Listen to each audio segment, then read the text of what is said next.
Welcome to Napa. Here we are at the beautiful Rudd Estates in Oakville, which is one of the regions here in the Napa Valley.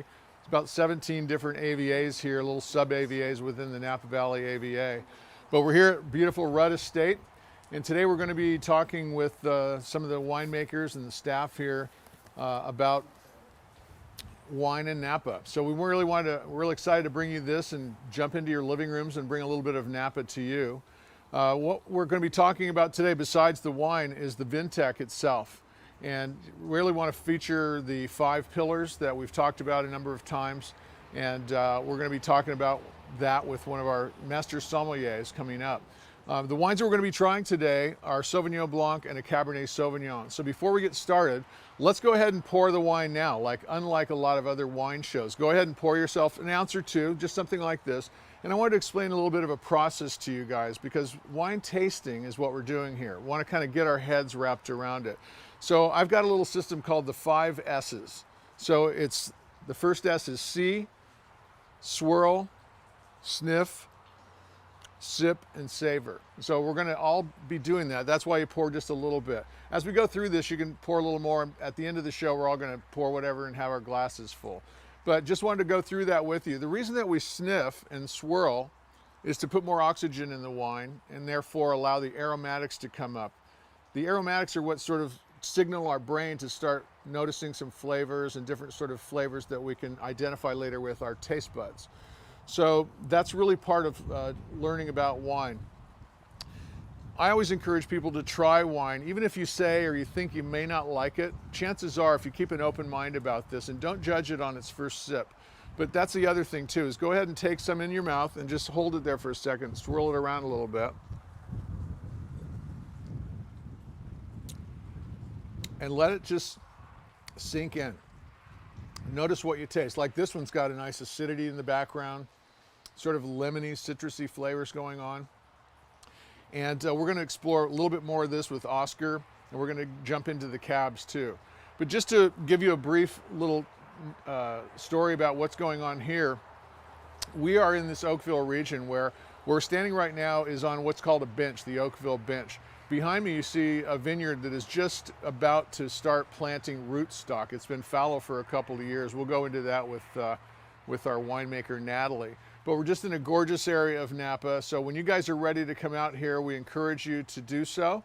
And they're actually open for business right now. Whether you're wearing a mask or not, everybody's open for outdoor dining and outdoor wine tasting. So look at this weather. It's about 4 o'clock out here on Thursday or Monday afternoon.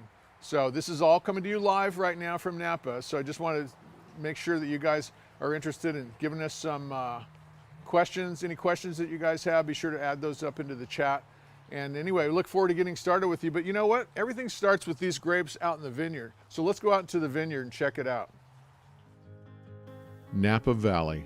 It sits at the pinnacle of the wine regions of the New World and of California.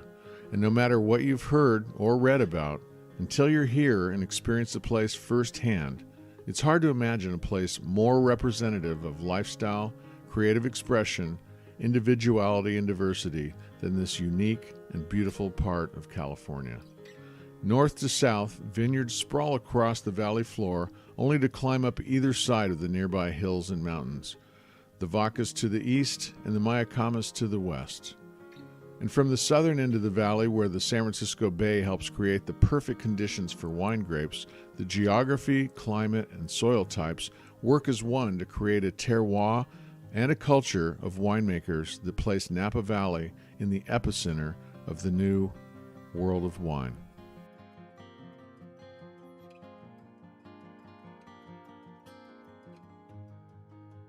So Natalie, here we are out in this beautiful block. We're right at the corner of Silverado and Oakville Crossroads. Oakville Crossroads, which actually is lends its name to the label, right? The Exactly. Crossroads. So this vineyard is an old established vineyard. I can tell by the size of this. What would you say these vines are? These vines are just over 20 years old, and so really they're at the point in their life where they're really coming into their own. They're really expressing themselves. A lot of times young vines give you a little extra, and these, it's just more about elegance and finesse and, you know, more, I guess it would say more terroir. And character, yeah, sense of character. place. Well, as we walk through here, I noticed it's trellised in a certain way, which is really important. We can't go into all that now, but we just finished caning or pruning. And pruning, yeah. And the next phase coming up shortly is going to be bud break. I know. That's when things get exciting in Napa Valley. It is. I think this is probably the most exciting time of the year because you start to feel like we're off to the races at that point. And Exactly. so everything has been pruned, tied down, as you can see,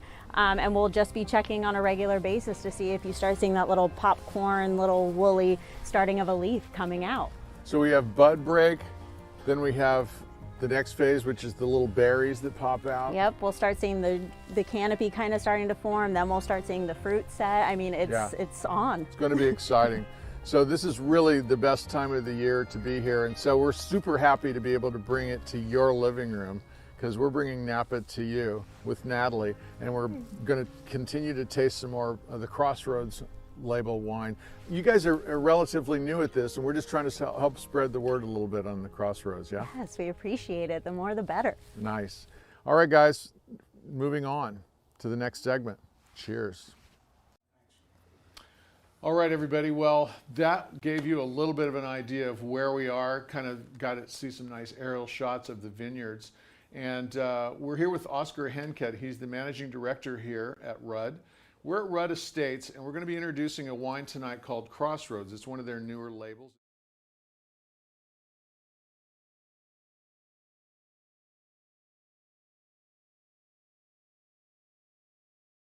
Welcome, and thank you so much for having us here. Thank you, Mike. Welcome to Oakville. It's really a blast to be here. We love your spot. We're in this, what you call the dining room? We call this the dining room, exactly. Lots of history here. This used to be Mr. Rudd's office, and we transformed it into a dining room with a beautiful fireplace. It's gorgeous. Why don't you go ahead and pour the Sauvignon Blanc? We're going to My start pleasure. off, Oscar and I are going to try the Sauvignon Blanc right now. And I'll give you a little backstory, and then he's going to fill in some of the blanks. If you typically think of Napa Valley, you think of Cabernet, Sauvignon, and you think of Chardonnay. These guys decided to do Cabernet Sauvignon and Sauvignon Blanc, which, believe it or not, they're related, which is a whole nother show, but we won't go there now. But the thing about growing Sauvignon Blanc, it requires a certain climate and a certain soil type, which this place has, I think, over 17 different distinctive types of soil just in Napa Valley AVA alone. And where these guys are growing their Sauvignon Blanc grapes is over in Mount Veeder. So, Oscar, tell us a little bit about, first of all, what can we get on the nose and what can we expect? And then we can relate that to why Mount Veeder. Well, there's a lot of salinity in this wine and beautiful, beautiful citrus notes as well. We wanted to, the purpose of this wine is we wanted to craft a white wine that had a sense of place, and a white wine that would not be manufactured in a sense. It's a wine that we wanted to grow out in the field. So for that reason, for that purpose, we went up in Mount Veeder because the climate is very different up there than it is down here in Oakville. With this estate vineyard, we're up at about 1700 feet elevation, which means you're above the inversion layer in Napa Valley, above the fog line. So what it means for the grapes, you have cooler days, warmer nights. So the grapes retain their natural acidity, and that's when you can create a wine that is very complex and a wine that you can actually age for a little bit, which is unusual for a Napa Valley Sauvignon Blanc. I was going to say, and what's interesting is that's almost the reverse of what you're looking for with cabs and chards and pinots, especially, as you want those nights to be cooler. But you're saying because it's above the fog, it's a little warmer in the evening, but it's cool enough in the day to not just pump it up full of sugar. We don't have that major swing that we could get down in the valley where it could be up to 95 degrees during the day and 55 at night. That doesn't happen up in Mount Veeder. It gets maybe 85 during the day and 75 at night. So you don't have that big swing. Nice. Yeah. Well, I want you to sort of fill in a little bit. This is a fairly exclusive winery, and a lot of people haven't even heard of it. It's got a very low output of wine, a low volume of wine that they do, and as a result, they're certainly not a supermarket brand. You'd be lucky to find them in some restaurants. But check it out online, and you can find out what their wines are about. But I noticed you've got a nice unit behind you there. We do. Storing some wines right now. That's a perfect home for some of these wines, exactly. Right. It's a pleasure to be on the shelf there. So that's the Vintec 200, and it holds about 200 bottles. And the beautiful thing about that, we were fooling with the temperatures early. The top part is, this is called a multi-zone. So the top part is set for serving temperatures, and the bottom part is set more or less for holding or preserving your wines for longer periods Correct. of time. Yep. And you'd mentioned that you can actually lay this down for a few years. What's in your library? What's your oldest Sauv Blanc that you guys have? We've been making Sauvignon Blanc since 1999, and we've actually recently opened one that was 2002 or 2003, I believe. Wow. And it's pretty exceptional what happens up there. That's I bet. unusual. I bet. We only make about 600 cases of this wine every year, so Mm-hmm. it's a wine that's dear to us, and like I said, a wine that has a true purpose. It's Sauvignon Blanc, but it's got a little bit of Semillon and Sauvignon Gris in the blend as well. Okay, because there was sort of a noticeable distinction about it, I might say. I just thought maybe that was all about Mount Veeder. So help us understand a little bit about the background.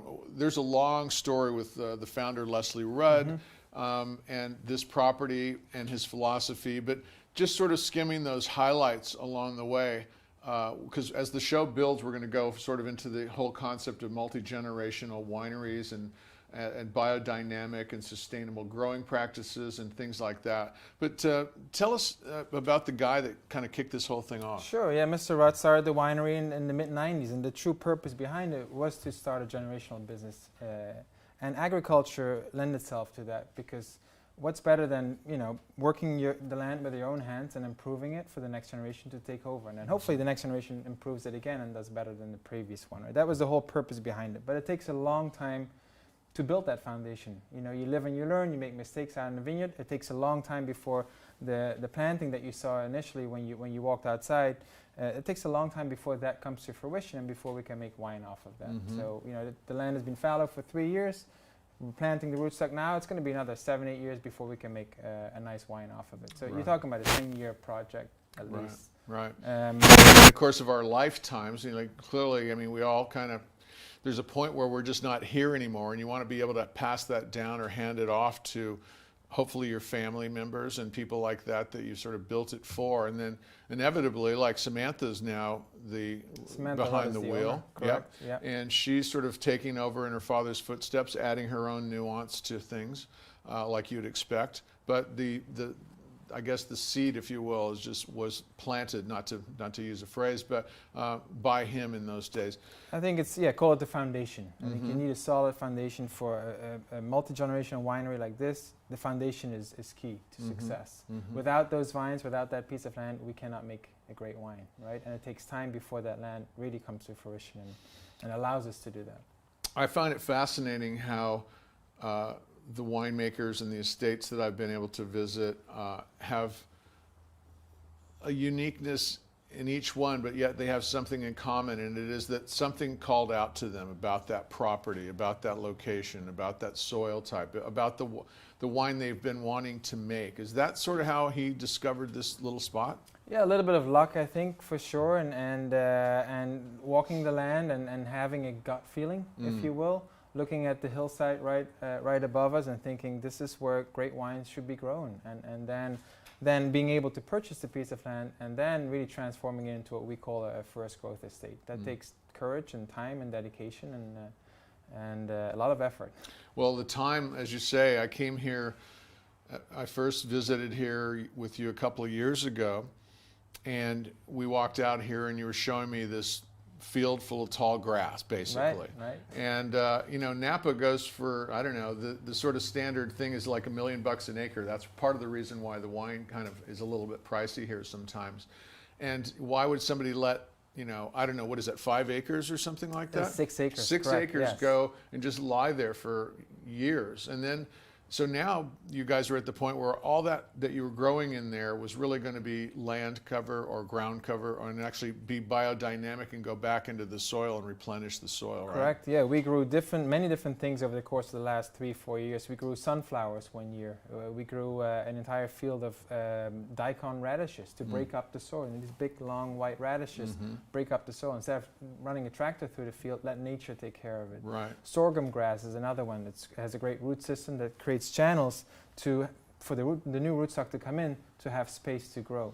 So we're letting nature do most of the work for us. And But you have to have that time element in there, right? time is key. 'Cause you now- you cannot be in a rush. You can't be in a rush, because now, 3 years later, we're out there and you've posted it, you've set up the trellising system, you've got holes planted, and you're actually inviting your customers to come out. And this is actually a really cool process. The first step is to plant rootstock. And that's a long story too, but it has to do with phylloxera and all this. So these rootstocks are planted first. Once they catch a hold, what is it, a year or 2 years before you graft? 1 year before we can graft. 1 year. So you've got your customers out there, out in the field, and they're coming on Thursdays and Fridays, I think, and everybody gets to actually have your hand on one and plant a rootstock so that they can come back 10 years later, 20 years later, Hopefully they'll some come wine, back, go, right? I planted this row right here. So that's fun. So you're still in the process of doing that. We're still in the process of doing that. It will be about a month-long process before we can finish that, and then we have to wait for a year. So most people don't understand that if they look at a vine, it is truly a two-step process, and it's not just one plant, it's two plants on top of one another. Right. So and the rootstock being the most important one, but that's the part that nobody sees. Right. Because if you plant the rootstock correctly, it should last 100 years. And it will create magic for you down the road if you farm it correctly. And that's the reason why we farm a certain way. We want to make sure that rootstock goes deep enough to find its own nutrition, its own water, and therefore become very expressive. And therefore the wine becomes very expressive. Well, I know that coming up later, we've got a package where Natalie and I are walking out there in the block across from the flag and the rock out there.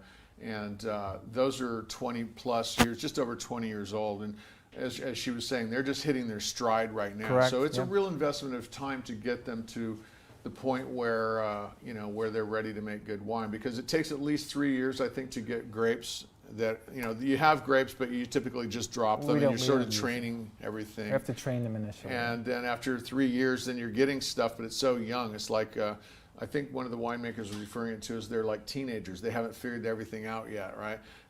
But anyway, well, back to this Sauvignon Blanc and Mount Veeder. Now, so all the places that they grow Sauvignon Blanc, there's very little Sauvignon Blanc grown in Napa Valley, as I recall. There is a little bit grown, but it's mainly grown on the valley floor. And quite some people make some Sauvignon Blanc, but we found the climate up Mount Veeder a lot more conducive for it, because we wanted to create a wine that wasn't just showcasing the grape varietal, but more so the site. So really, I think this wine transcends the grape varietal that is in the bottle and the glass. It really showcases what Sauvignon Blanc can do, the same way Cabernet Sauvignon can do it at different sites up on the hillside there. Well, one of the things I like to do too is let people know that there's there's a wine for every time, and there's a time for every wine. And a lot of folks, maybe they don't like or love white wine. Some people don't like or love red wine. But the red wine and the white wine has a sort of a time. Nolan is asking, do you really store in concrete per tasting notes? It's not only stored in there, it's actually fermented in eggs. It's fermented in concrete eggs, yes, correct. So the concrete eggs, we're going to go there and visit that with Natalie in the next segment. In fact, why don't we go check that out right now? We're going to go down to the cave and to the cellar right now. Perfect.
Hey everybody, Mike Rayford here. Today we're at Rudd Cellar and I'm with winemaker Natalie Bath, and we are in the vat room. What do you call this place?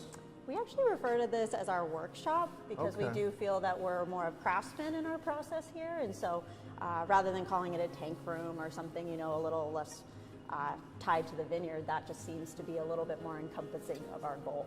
We really believe that the priority is out in the vineyard, and all we're doing in here is really making sure that it has a smooth transition from grape into the tank room and then down into its élevage stage in the barrel. So in here, we really look at it as an extension of what we can do from the vineyard. And so having multiple tools to play with, such as these size tanks, and the shape of them is actually really important, and actually really thought that these would be crucial from a maceration standpoint and also from a cap size management style. That's the part that's intriguing to me, because for anyone who's ever seen fermentation, after it goes through the destemmer and it goes into a fermenting vat, after a couple of days when it starts fermenting, you have this nice cap on there, and there's a bunch of different methodologies, whether it's hand punching, gentle punching, or if it's stirring.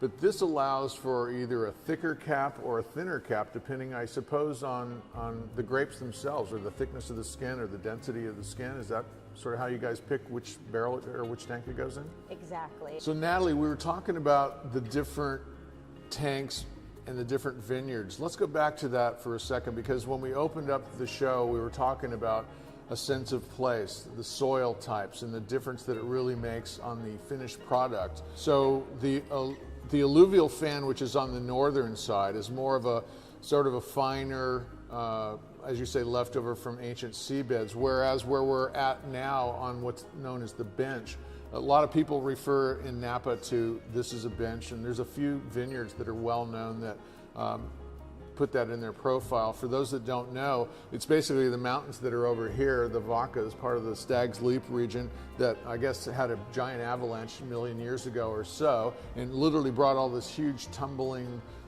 gnarly rock down here, which is sort of where the southern vineyard really is.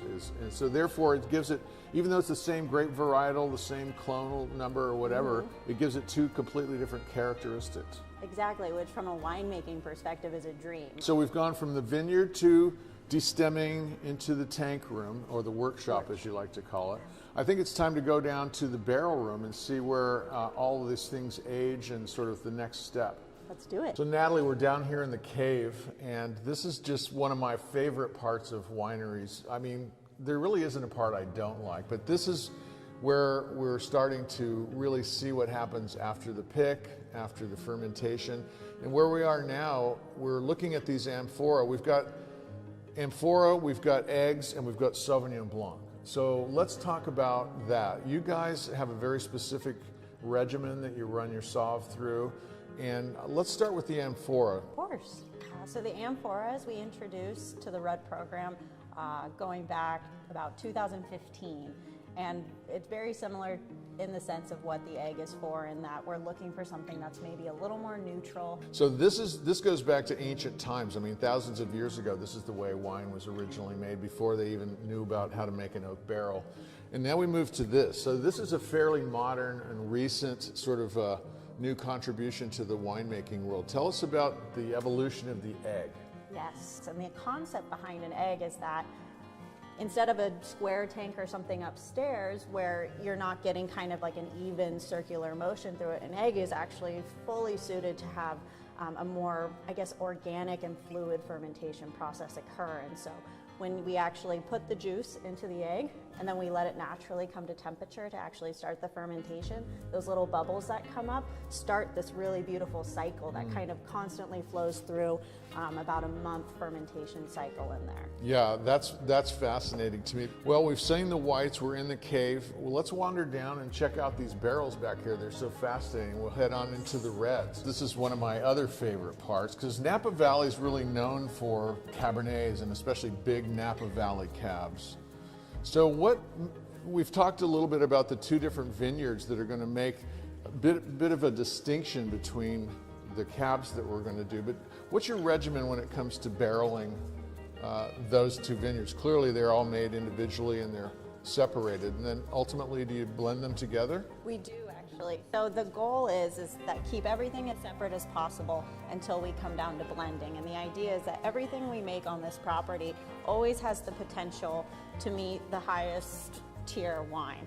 And so for us, it's all going to come down to, after about 3 months of the wine living in its new home in the barrel, we'll actually start tasting through everything. And it's either barrel by barrel, lot by lot, and we're really starting to in its own way determine where it fits best. So Natalie, we were talking just on our way here to this amazing barrel track that we're in right now about how fun it sounds to try wine every couple of weeks. You guys get together and you barrel taste. It's not as easy, or it's fun and it's enjoyable, but it's just not as easy as it sounds, because each one of these barrels you actually taste separately, make notes on it, and you do that as a panel or a group, and ultimately that's what determines how you come about with your blends. Group consensus usually happens, but you know, everyone always has their favorite. There's a couple of skirmishes usually, but isn't that what you just described, the true definition of balance? And that's the ultimate in a wine, is the acidity, the alcohol content, the structure, the fruit, etc. Exactly, and we're just looking to make the best possible wine we can from this site. I'm excited to try the Crossroads. It's going to be so exciting, that Cabernet Sauvignon.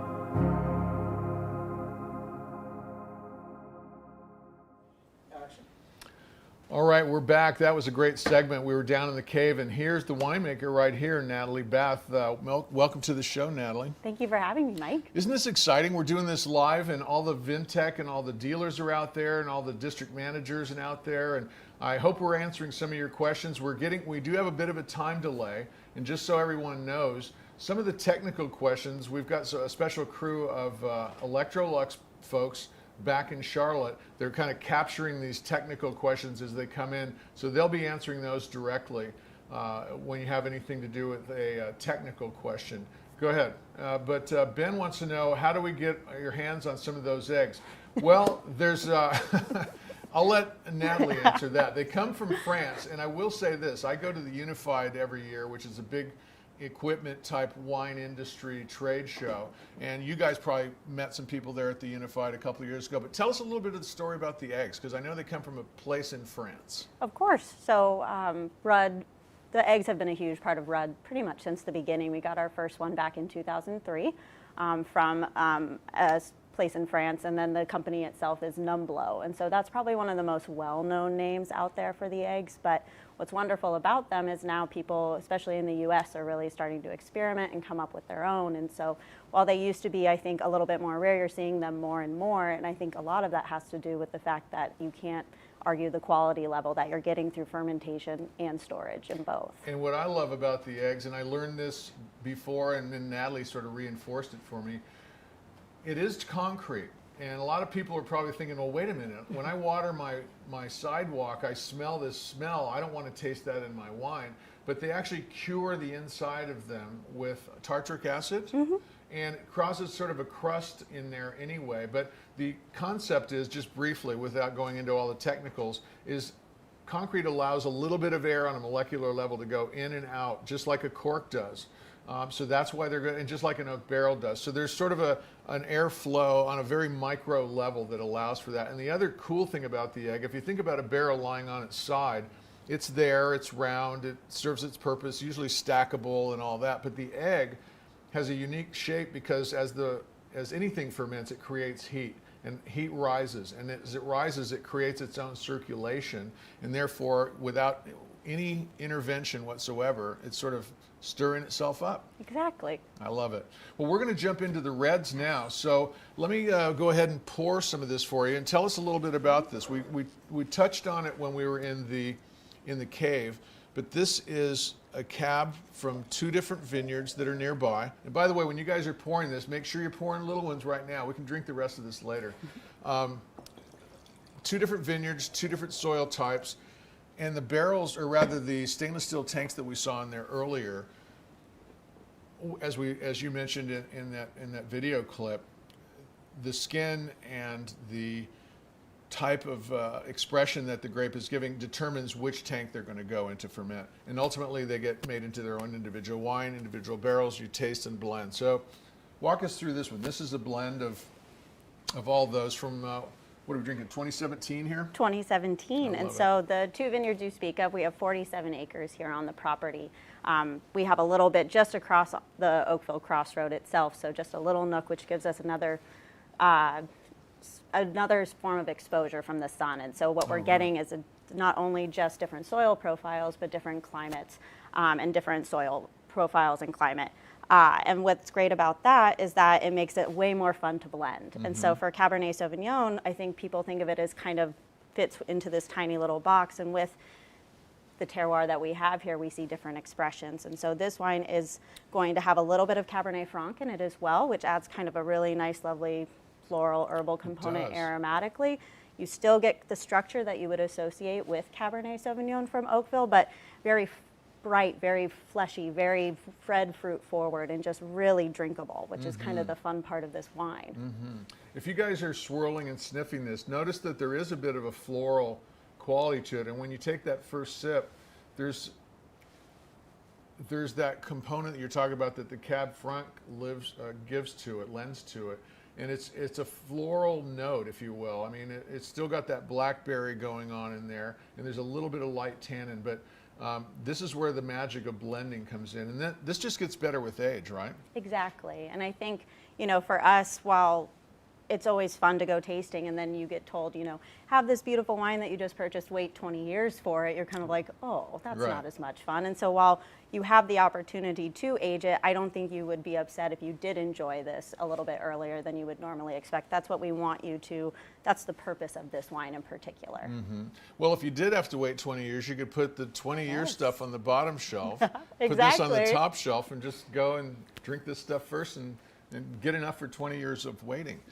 So, I noticed there's a lot of folks out there working right now. Are you still doing the pruning? Is that still part of the process that's going on, or are you just prepping?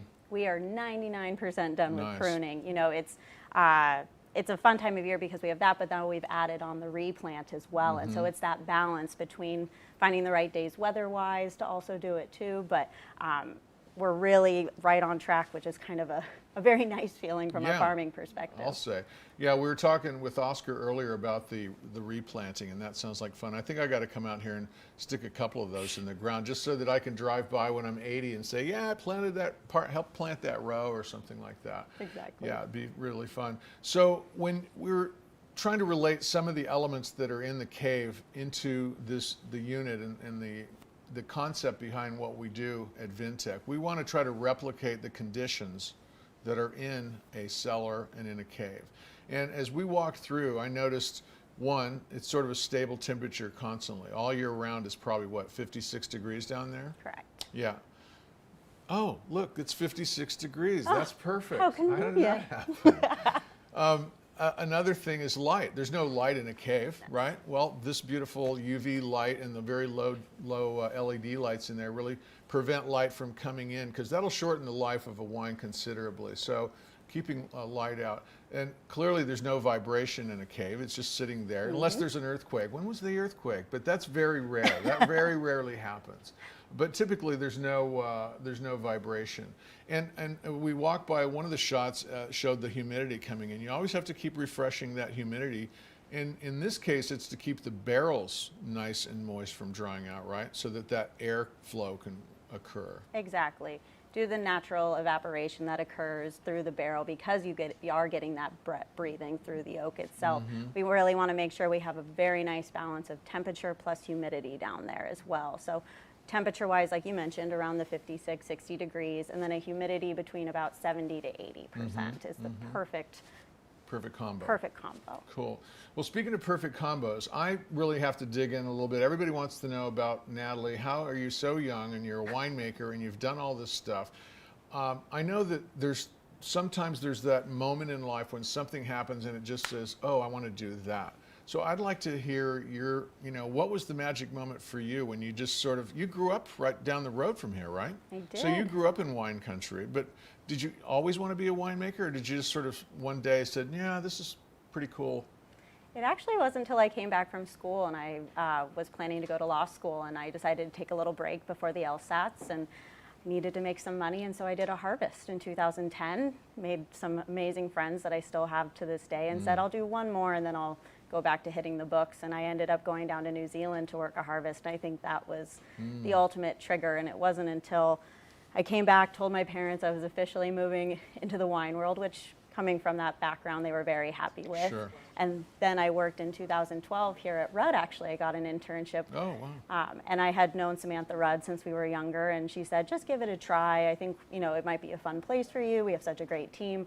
And then I just refused to leave afterwards. Wow. So it really clicked after that vintage. Well, I understand, and Oscar told me this a couple of years ago, that back in the day, France was sort of ruled the world when it came to wine. They were the authorities, the experts. They had the longest tradition, the heritage, etc., and all the skills.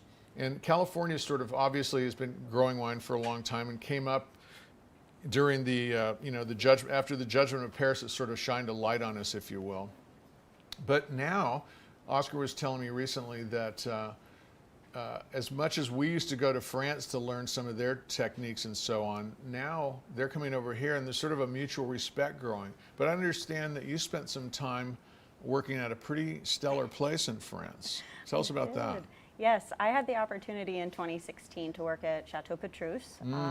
Mr. Rudd, Leslie Rudd, offered me an opportunity in 2016 that I should take advantage of it while I could and go over there, and it was absolutely mind-blowing, and not just from the prestige that chateau embodies as a whole, but just that everyone there was so kind, so open, so knowledgeable, and you think you go to a place like that and it's going to be secrets and very, hush-hush, and truthfully everyone was so wonderful and very open to my questions, and from the vineyard to the cellar and how they make the wine, how they grow the grapes. I mean, I couldn't have been luckier. So while I was sad to miss out on the vintage here in 2016, which is an incredible vintage, I really felt like I completed my internship cycle by going over there. So you were able to have some experiences that you're able to bring back and turn into what now is kind of your signature.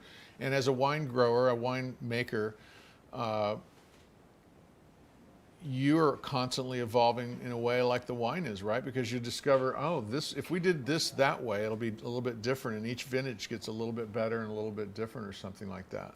Exactly. So awesome stuff. What are the plans for after this comes in? Are we've already harvested. You guys were hit hard by the fire, or everybody around here was hit somewhat by the fire last year. But what is your outlook for this coming vintage for 2021? Well, I think we're all really excited, and the interesting part of wine is every year brings something new. And so while, you've moved on maybe partly from the 2020 vintage from a harvesting point of view, you still have it for 2 more years in your cellar. And so for us, while we're focused on the new vintage, be it through the grape growing process, we still always have that last vintage to kind of tweak any little things that we want that we're in charge of, I should say. Right. So we had another question come in, and they were asking about the differences between the aging vessels. So go ahead and tell us about that. We showed the amphora and as well as the oak in the background. So we age all of our red wines for just under 2 years, so about 22 months. We'll typically start blending just before we actually go into bottling. And so while it's actually the same from amphora to oak, actually, so it's still going to spend that amount of time there. We might rack things if we feel like it needs a little air, if it needs a little breathability, but it will always be the same amount of time. Okay, well, great. Well, speaking of time, it's about time to eat. I know wine and food go together. One of Leslie Rudd's comments that he used to talk about was good food, good wine, good friends make for just a great time. So let's go visit a place right now and go see another great time over at Press.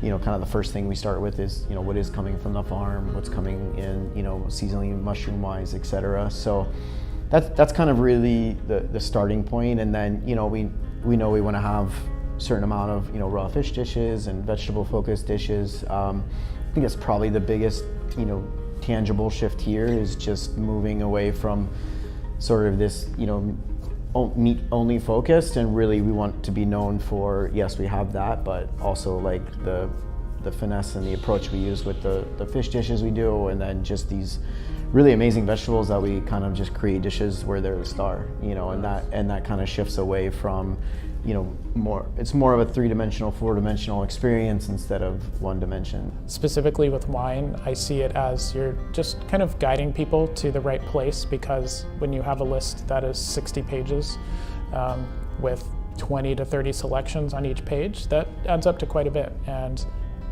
it's really not the job of the guest to page through all of that and Right. do a study.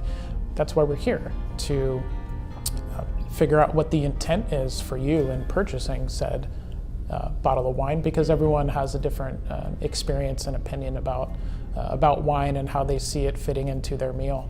All right, everybody, this is the moment we've been waiting for. We're here at Press. We were speaking earlier to Chef and to Vinny, the sommelier, and we're going to get a great treat here. Oscar's with us, and we're about to be served some amazing samples of what we can expect to hear. And here comes the food now. So, yeah, this is going to be delicious. Wow, look at this. Again, we're here at Press in Napa Valley, right by St. Helena. Thank you, guys. Appreciate that. Well, Oscar, this looks pretty amazing. Not this bad, isn't your right? standard fare. It is. It's my daily supper. No, I think it's great to sit down here with you now and have it all come together. See the food at the restaurant, and at the same time start enjoying some of the Crossroads wines here. Yeah, So absolutely. I see some oysters. So let me pour you a little bit of the Sauvignon Blanc to start. Such a nice pale color. You know, I was in the cellar this morning and in the cave with Natalie, and we were talking about the process of not only are these where they're grown, which is Mount Veeder, which gives it that nice crisp Right. acidity, but just the way that you process it in the amphora, the eggs, a little tiny touch of oak, and then blend those all together. Cheers. special. Thanks Cheers. for having me in Napa. This Absolutely. is a Welcome beautiful to time Napa. be here. We're happy to be in business, and slowly as the region's starting to open up again. The weather's been exceptionally nice this springtime, so Right.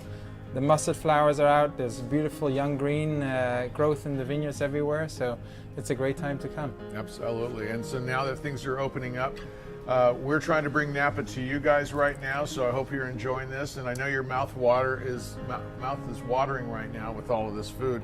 But you'll be out here one of these days, and be sure to stop by. It's the whole Rudd experience and the Crossroads experience and the Press experience all into one. So let's talk about pairing. What have we got here? We've got some oysters. And It's what a have we got beautiful here? oysters. We got some Dungeness crab from the Pacific coast here with glass noodles. Some marinated pig's ears, which is kind of unusual, but it's a nice little snack, I would say, before dinner. And then we've got the eye of the ribeye here with some Brussels sprouts and some spring greens as well. Wow, that looks so beautiful. I think together with the Sauvignon Blanc and then afterwards the Cabernet Sauvignon with the ribeye, we've got a perfect night ahead of us. I guess so. Now, we were talking earlier with the chef about seasonality and regionality, and that goes with the food. Kind of goes with the whole vibe here. So when you come here, you're kind of in an immersed experience in a way, the Napa Valley experience, I suppose we could call it. I think that's what the Napa Valley does best, and what it's known for is lots of vintners together in one valley, lots of farmers together, and showcasing what this area is all about. Great, seasonal food and local wines. All right, Oscar, let's stop talking about this stuff and dig in. I'm ready to pair something. So we're starting off with the Sauvignon Blanc. Always start with your whites, just like we're doing with you guys at home. So the oysters, I'm going to try an oyster, and walk me through what you think. I mean, this is the classic pairing, right? Right. For anywhere in the world where you are seafood, anything from the ocean with a classic Sauvignon Blanc, I think is a match made in heaven. You get that siltiness of the ocean here. We grow the Sauvignon Blanc in a place where it's actually quite unusual for Napa Valley, up in the mountains. So you get a little bit of the ocean influence that comes from the Sonoma coast. You get some of that salinity in the So you can wine. sense the sea, Exactly. So yeah. we're bringing the seafood now to the mountain, if you will. So now we're going to dig into a little bit of the. You said this is Dungeness crab, and you've got glass noodles as well. A little bit of mushroom in there as well, and some bok choy. So a little bit of Asian influence in this dish. Mm-hmm. And Sauvignon Blanc as well goes well with Asian food in general. You get the texture of you get the seafood aspect again, which goes well with the citrus aspect in the wine. We've got the texture of the glass noodles, which is beautiful for some of that summer stone fruit that comes out in the wine as well, and the mid palate. So this is the thing about tasting wine, and this is where it can get geeky at times, because we're talking about pairing and how it elevates sort of the food experience, and it does, but now we're almost into the how it elevates, and it's not just flavors, it's textures and mouthfeels and things like that. It needs to me, combining food and wine, they go well together obviously, but it needs to be complementary. It needs to dance on your palate together, right? And not again, contradict too much. And that balance, that word balance comes Yes. in again, because that's what it's all about. Just something that's just exciting about this, but as you say, it's just that right balance of seafood, some really Correct. nice fresh greens. Now we've saved some of the meat that is the best. Now, what is this again? This is the This eye is of the the eye ribeye. of the ribeye. So the middle part of the ribeye here. And it's got a little bit of late winter, early spring elements in here as well. Some beautiful sea salt on top. So bringing out some of the notes in the Cabernet Sauvignon, which is obviously Yeah, this is the much more classic, juiciness. Some big spices, some, I don't know, a warm dark fruit. Right? Yeah, the dark fruit. It's Summer almost like pie. that blackberry sounds such a common thing, but boy, you put your nose in there and there's the blackberry. And you've got the fattiness of the ribeye that you need to work with the tannins in the wine. If you have those together in the same bite, that's when it all melts together. This does have really nice soft tannin. And this, yeah, I can see why you don't have spicy with this. I mean, it does kind of light it up just a little bit, but yeah, with the ribeye, that's a terrific combo. Well, listen, this is just a sampling of the fare that's offered here at Press. They've got an amazing team. This is a beautiful setting. Again, we encourage you guys to come out here as soon as you can. And in the meantime, just keep watching this video, rewatching it whenever you have your jonesing for Napa. Grab yourself a nice bottle of wine and come and join us again.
All right, well, that was a delicious little departure. That was just an example of Press. It was just a blast being over there the other day with everybody. What a great restaurant, great chef, great staff. We're joined now by Vincent Morrow. He is the master sommelier over there. Thanks so much for taking the time out of your busy day. I understand you're getting a little more hectic over there now that we've got good weather. They've sort of let some of the restrictions down, and you can do outdoor dining both for lunch and dinner now. Yeah. So with indoor dining as well coming online, 25%. We're seeing people visiting from well outside of the grounds of Napa right now. Perfect. And I think there's just been this pent up desire to dine and have that experience again of others taking care of you. Longing to get out, be with Right. friends and all that. That's a great question. We kind of touched on this a little bit before, but there's different levels of sommeliers, and there's different levels of, I guess, just certified wine experts or stewards or whatever. A master sommelier is right up there at the top. Someone was asking us that's in the audience, Vince, that what does it take to become a master sommelier, other than trying at least 10,000 wines? Yeah, kind of the rule of 10,000, right? Or 10,000 hours to achieve mastery of a subject.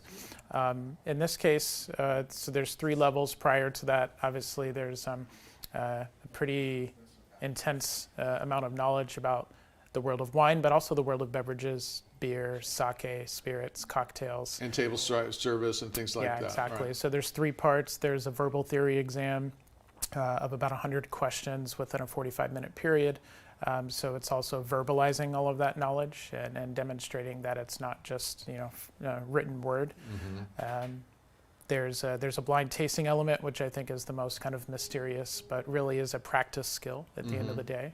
So we're verbally describing 6 wines in a 25-minute period, similar to what you described as your 5 S's.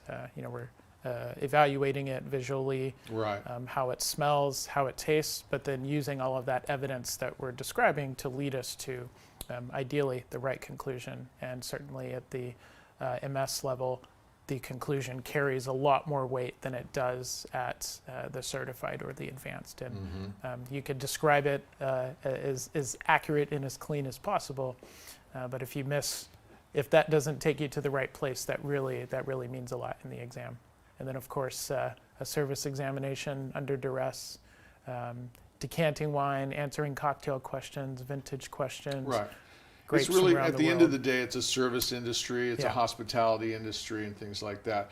Well, there's another question about what would be the first steps to get into it. And I'd say one of the first steps would be to start drinking some wine. So Yeah. why don't we go through these Absolutely. sips again. Now, one of the clues, as we were saying earlier, that this place is known for its Chardonnay. Part of the discernment, I suppose, and you're the expert at this, is sort of process of elimination. Like Yeah, by looking absolutely. at this wine, you can say it's definitely not a Pinot Grigio and it's definitely not a Chardonnay because of the color. So it kind of gives you a little bit of a clue on where you'd go. I guess next would be the smell and so on. But Yeah, absolutely. how would you describe this wine from your palate? How would you express it? Yeah, I tried to think about it as a realm of possibilities. One of the kind of quick tips that was given while I was coming up in the process was consider it kind of a lineup of criminals, and you're trying to figure out who committed the Right. crime. Who's most likely, And, right? and you need to eliminate as many as possible. It's process of elimination. Correct. So if you ask me, guess a number between 1 and 100, I'm going to say, well, is it more than 50 or is it less than 50? So we're trying to get down to that in as short amount of a time as possible. Right. Now, in this case, I'm thinking, okay, well, probably not 2 of the grapes that you mentioned, because Pinot Grigio does have some rim coloration, because it is actually it's a derivative of a red grape. So when you see Pinot Gris in a Right. vineyard, it has a very deep color, and it's very hard to avoid extracting that color even when you're making white wine with it. And then Chardonnay, oftentimes, particularly in California, in our style, has more new oak, has more aging, and as you smell it, you get more, into kind of buttery, diacetyl type flavors. Right. Whereas Sauvignon Blanc has something in the grape itself that doesn't exist in many other grape varieties. And that would be a compound called methoxypyrazines. So that's a clue you can use to get to grapes like Sauvignon Blanc in a white wine, or Okay. Cabernet And that's Sauvignon. part of the way it interacts with your tongue and Yeah. your glands back here. It's very highly acidic. So, I hope you guys are all enjoying this out there. And by the way, so this sort of leads me to the next sort of layer that I'd like to uncover with you. We talked about Leslie Rudd, founder, and he's passed it on now to his daughter Samantha Rudd, who's now behind the wheel, so to speak. She's steering the ship. This label is sort of her passion expression, I suppose, and sort of her idea to bring up the Crossroads label. It's a beautiful concept of where we are, Yeah. but also she's a part of where you're at, which is the Press Restaurant. This is sort of a family Yeah. food and wine scenario. And so tell us a little bit about Samantha and how, you came to know her, or at least what her influences are on what she wants as the overall outcome of this place. Yeah, absolutely. I would say meeting and speaking with Samantha was probably the most important, but also most casual conversation that I had in the process. Wow. Having worked with Cole, the GM, and Chef Tessier at separate restaurants, it of course piqued my interest that they were working together at such a kind of historic restaurant like Press. But for me, it was really about meeting Samantha. Even though I'd lived here for years prior, I'd always heard the name, but never actually met her. And it was important to me, particularly at this state in my career that she had a vision that, you know, was really timeless and inclusive going forward. And I think in meeting her and hearing naturally how hard the shoes would be to fill of her father, but she seemed so driven and confident, right. but also very very peaceful and elegant in the process of doing it. And it was a very easy conversation between the two of us. I think we both see eye to eye in how we'd like to kind of continue Leslie's legacy, but make sure that it truly is Samantha's own going forward. And what a great, you know, she, you know, was inherited and given, or, you know, took over this amazing thing that was in motion, and I know she has this sense of responsibility to keep that motion going. And you know, she's doing some amazing things around here besides the restaurant and sort of some new concepts that we spoke with the chef recently. Just out here in the vineyard, it's pretty exciting to see some of the new stuff that's going on. Well, let's jump into the cab real quick before we run out of time. And we were asked earlier, what makes Napa so uniquely qualified to grow Cabernet, and why is the cabs that come out of here so profound on a global level? I mean, they're identifiable. I mean, that's one of the fun things about getting to the point where you can appreciate all the qualities that a wine has, is being able to identify, oh, this is a Napa. And some people can go, oh, like you, this is from Hell Mountain. Sometimes. Or, right? If I'm lucky. There's certain little qualities that might come through. But yeah, so let's describe this one. Let's hear your description of this. I'd love to. Yeah, absolutely. So, I mean, visually, it's accurate to Cabernet, and that the color and the core is very consistent out to the rim. There's very little what we call rim variation, whereas you see grapes like, say, Pinot Noir or Nebbiolo, there's typically a much greater variation from the center to the edge. So blind tasting tip, as well as just you know, recognizing what's there. But in smelling it, there's what I love about Crossroads and in Oakville, and how Natalie is really stewarding this location into the glass, is that it smells and tastes like Cabernet. It doesn't smell and taste like winemaking. Right. And I mean, there's everything that Cabernet has. It's currant, cassis, and blueberry, but there's also this kind of undertone of like warm herbs or dried herbs, in terms of, you know, like mint or bay leaf, all things that you'll find around Napa, and kind of quasi-Mediterranean climates that we do have in Napa, which really lends well to our ability to grow Cabernet and Bordeaux grape varieties in general. And then, of course, we have to taste it. Well, let's taste it.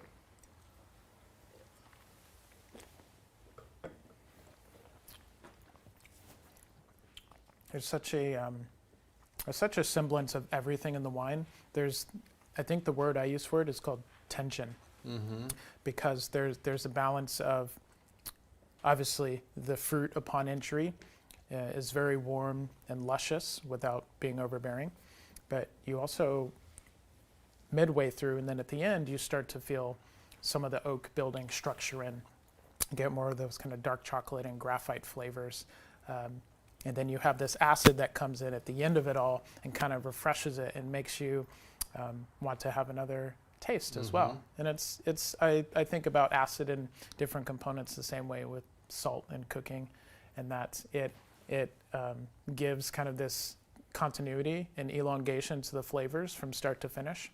And when you don't have it, it tastes like very abrupt, like a heartbeat in an ER. But here we have more of a continuous from start to finish. Right. And as I think those are kind of the pillars for me in terms of ageability as well. While at the same time, this is delicious to drink now. So, well, speaking of that, we're almost at the end, but I did want to touch on, you brought up a key word there, is ageability. And I know from visiting you and the wine cellar there at Press that you've got the largest collection of Napa wines and Napa Reds in particular. And I think you were saying the other day that you go from the 60s up to now, more or less, in Napa Reds. One of the things that we have developed with Vivino is this app called the Eno app, which allows us to go and know what bottles are on what shelf. It's a simple app that You download it, it's on your phone, and you place in your collection in there. And as you pull out the shelves, you know exactly where everything is. How do you, on a massive level like Right. Crest, Scalability. manage that thing? Is it Excel spreadsheets, or do you have a similar type of a digital app, or how do you manage that big of a collection? Yes and no. So we use Benwise, which is largely a business or restaurant-centered inventory system, Okay. and kind of one of the I think originals for this type of inventory tracking. I've been in areas or places where we still did it all by hand, even for 10,000 bottle tags and restaurants stuff, right? with Yeah. tags and with Excel sheets and taking inventory by hand. Whereas with Benwise, we can print barcodes and scan it, so it's much more scalable.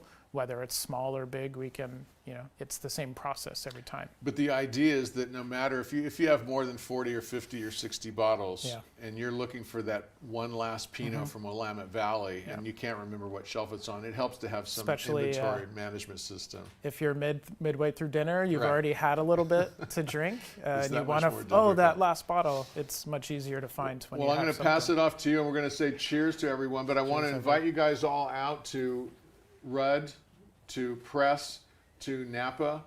We're all open for business out here, and encourage everyone to come on out any way you can. A lot of folks are driving, a lot of folks are flying, and there's plenty of places to stay. And it's actually the best time of the year right now. Any time of the year is great here, but the mustard is out. Yep. Everything is just green and lush, and the foothills are awesome. So, Vince, thanks so much again for Cheers. joining us. Thank you Cheers. for having and thanks me. to you guys for joining us from Rudd, and thanks to Vintec and Thank you. Electrolux. And until next time, cheers.